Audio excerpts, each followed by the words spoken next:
Mga bro, game changer na mindset to. Malacanang mismo ang nagsabi, pulalakasan natin ang ating depensa, may US man o wala. Matagal na tayong umaasa sa Amerika, pero mukhang oras na para tumayo tayo sa sarili nating paa. Hindi na natin pwedeng gawing excuse ang pagiging maliit na bansa, dahil kung gusto, may paraan. At hindi lang tayo mga bro.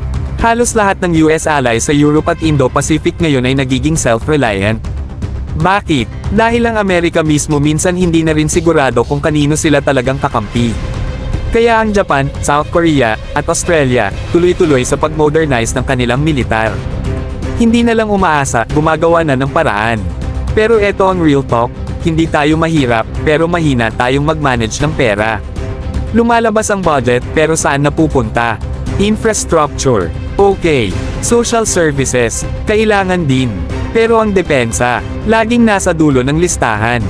Mga bro, wala tayong forever sa wishlist, dapat action na. Tingnan natin ang mga kapitbahay natin sa Southeast Asia, pare-pareho lang tayo ng economic struggles noon, pero ngayon nakakapagpatayo sila ng modern Navy, Air Force, at Army habang patuloy na umaangat ang ekonomiya.